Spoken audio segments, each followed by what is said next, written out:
I wasn't in the ad because of look, Jay-Z and them was putting it together. So I think they still harbor some energy towards me. You think you were purposely left out of the ad? No. I don't think. I think that they were saying the NFL had some issues with me that I don't know what those issues are. Like, what is the issue? You see what I'm saying? Like, and with M, because like with Nori he had communication. He said, yeah, that's why I talked to the big homie. He was telling me, the white boy wouldn't do the truth without 50. I hit the homie, the big homie Jay-Z, right? And I told him to come pull up on me. And he pulled up on me. And he said, the white guy called for 50 Cent. So I said, well, who's the white guy? I'm digging this Jimmy Iovine. He said, no, Eminem called directly for 50. And he said, that's his guy. He said, I can't do it if I can't bring 50 up. But that's his guy. Right? And I'm like, that's when I start saying crazy stuff. Thinking, I'm not looking at go, oh, that should be homie. Right?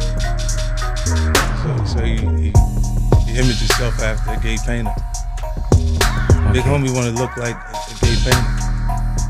What are we talking about here? We're talking about Basquiat. He wants to look like a gay painter. Oh my God, I think I know where we're going with So this. now look, what I'm saying to you is, look, when you start looking at, that's not mine, that's theirs, their heartbreak, right? But when you look at, M is looking at the entire legacy. The biggest names in the rap game are at it again, and this time it's serious. A lot of, I would call epics, these little commercials, these little cartoon things, South Park, that popped up with the devil, talking about, I don't want to do it if Diddy did it. Did you ever see that on South Park? I haven't seen that one yet. Yeah, 50 ended up posting it, but I'm a South Park fan, so I already knew about that one, you know what I'm saying? So, that was on, was that on South Park? Yeah, that was on South. Yeah, South Park. Yeah, so I'm like, I'm a South Park fan, so I'm looking at that, so, and I say that this guy could have went down in history as one of the greatest producers that put together some of the greatest music in the 90s and having arguably one of the top greatest rappers in hip hop in his camp.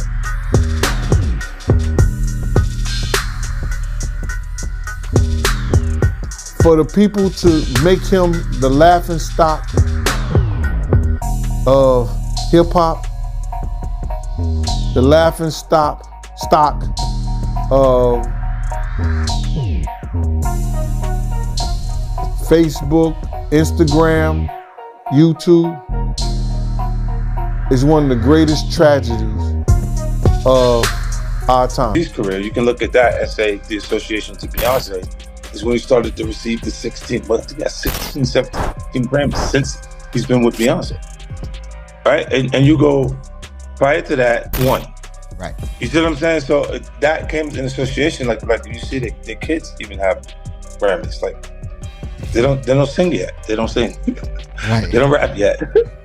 And they already have Grammys. 50 Cent has never shied away from the truth, and this time he's surprisingly backing troubled rap mogul Diddy while taking aim at Jay-Z. He has openly criticized anyone not supporting Diddy during this difficult period, including Jay-Z, and hasn't hesitated to fire shots at the self-proclaimed king of the rap industry.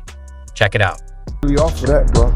I can't really answer that. I don't know why, but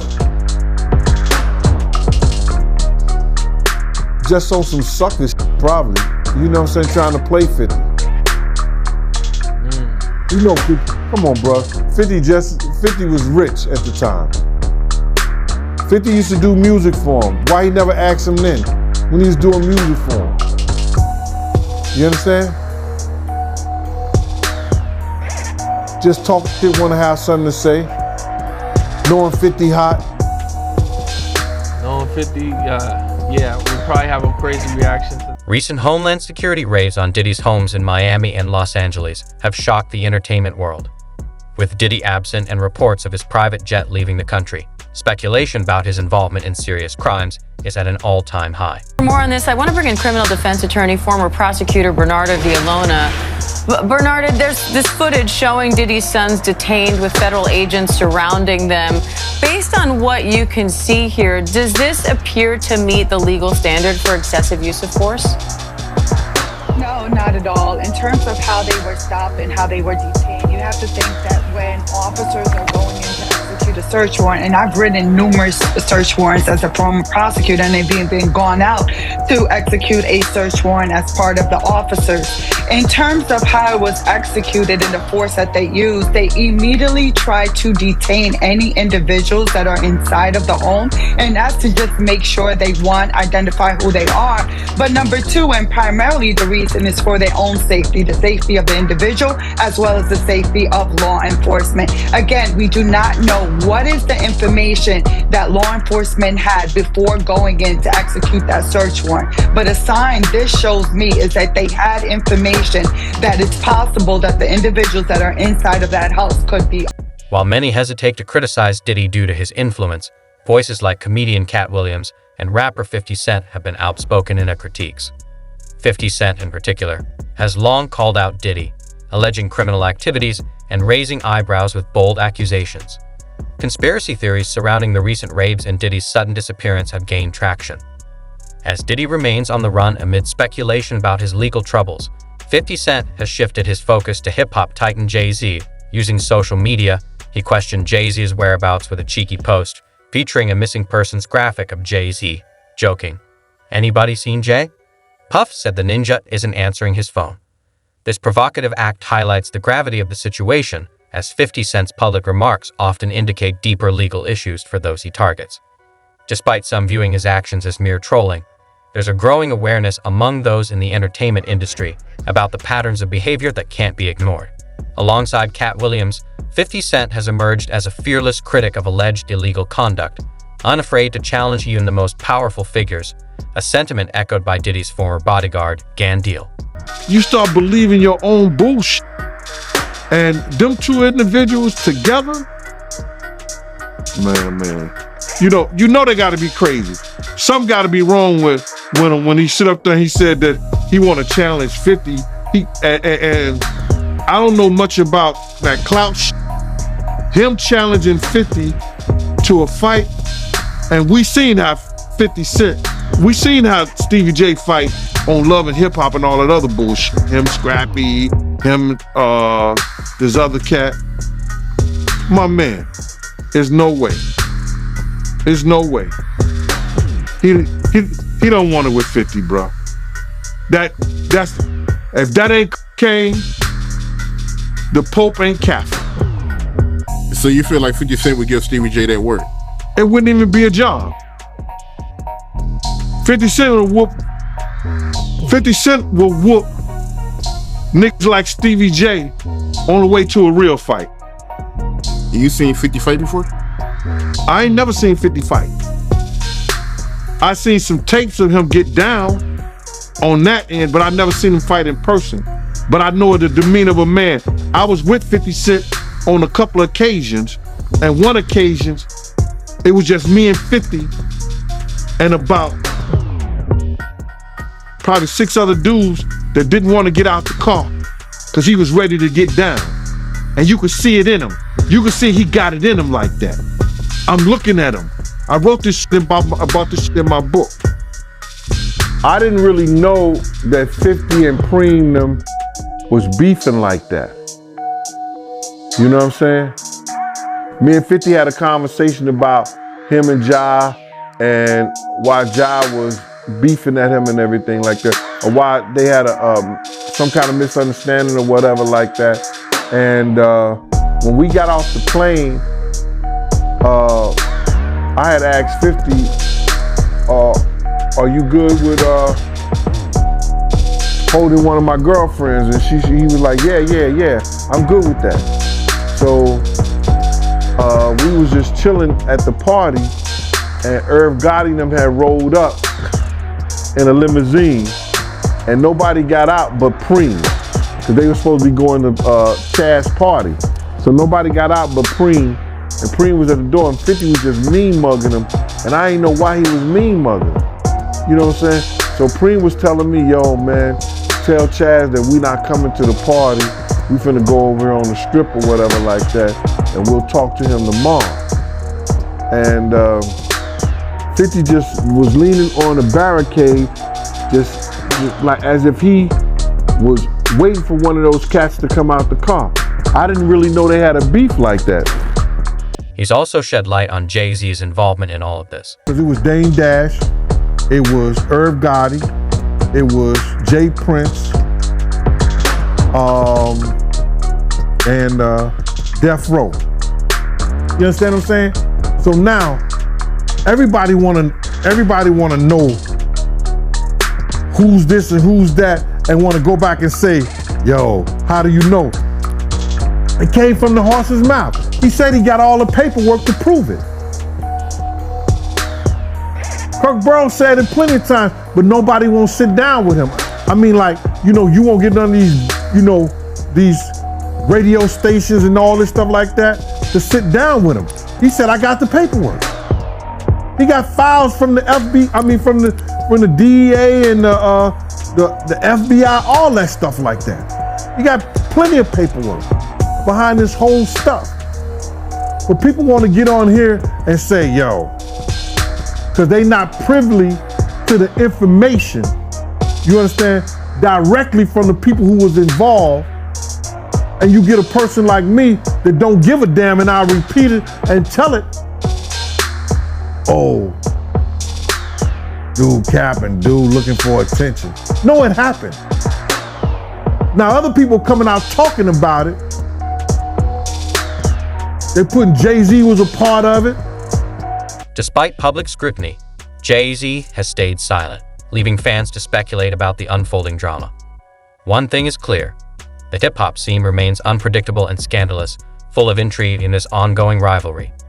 50 Cent has once again targeted Jay-Z with allegations set to ignite the gossip mill. During a conversation on Lil Wayne's Young Money radio in 2020, 50 Cent subtly criticized Jay-Z, questioning how someone advocating for prison reform could be associated with figures like Rick Ross, while being managed by someone with a controversial past. Look, if you said to me, I'm not even gonna say who I'm talking about, right? Please don't. I'm just gonna say, if you represent prison reform, how did you sign to a correctional officer and you're managed by a snitch? Help me with this, man. I'm gonna look. There's no. I just look at certain shit and I go, wait, how did that?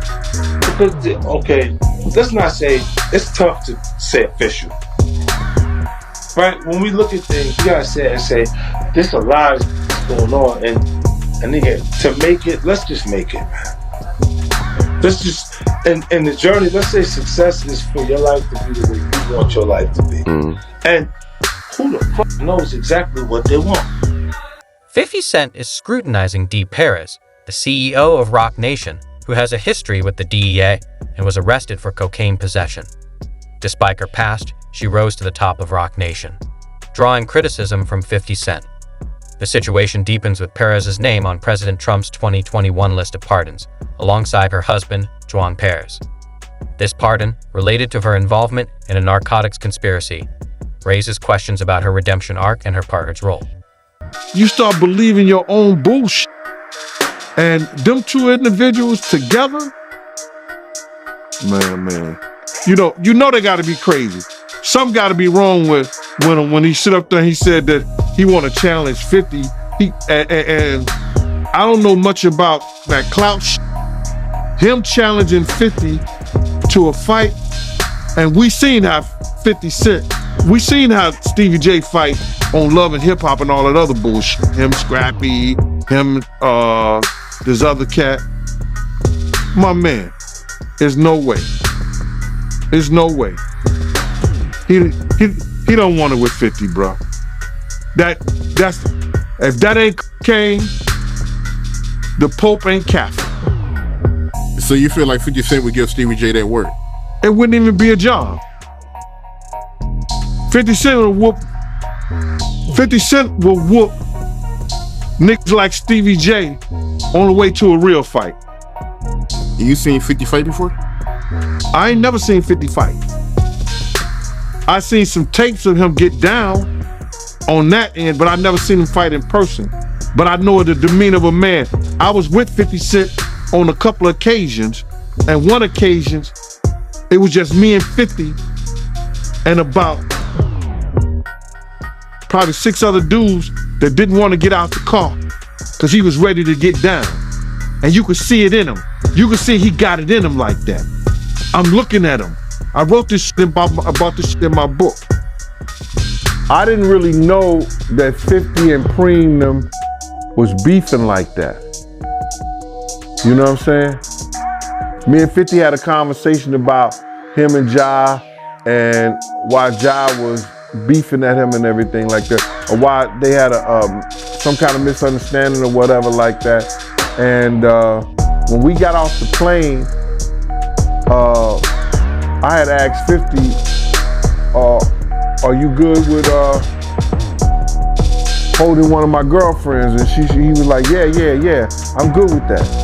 So we was just chilling at the party, and Irv Gotti them had rolled up in a limousine, and nobody got out but Preem, because they were supposed to be going to Chaz's party.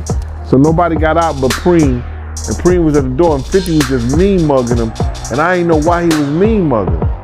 You know what I'm saying? So Preem was telling me, yo man, tell Chaz that we not coming to the party. We finna go over here on the strip or whatever like that, and we'll talk to him tomorrow. And 50 just was leaning on the barricade, just like as if he was waiting for one of those cats to come out the car. I didn't really know they had a beef like that. Speculation surrounds the origins of D. Perez's pardon, with some suggesting involvement from figures like Van Jones, known for his connections to Roc Nation and work in criminal justice reform. Jones has previously collaborated with the Trump administration, leading to questions about his influence on Perez's pardon. This unexpected pardon has sparked discussions about Roc Nation's political dynamics, particularly its affiliations. Questions arose regarding whether the company's attempts to gain favor with the Trump administration affected its artists' political engagements, especially during pivotal events like the presidential race and the Georgia Senate runoff. While artists like Alicia Keys and Megan Thee Stallion expressed some support for Democratic causes, it was less visible compared to the high-profile endorsements from Beyoncé and Jay-Z in earlier elections. Insiders suggested that Roc Nation's approach cautious, wary of potential fallout from the unpredictable Trump White House. That's all for today. Share your thoughts in the comments and hit the bell icon for updates.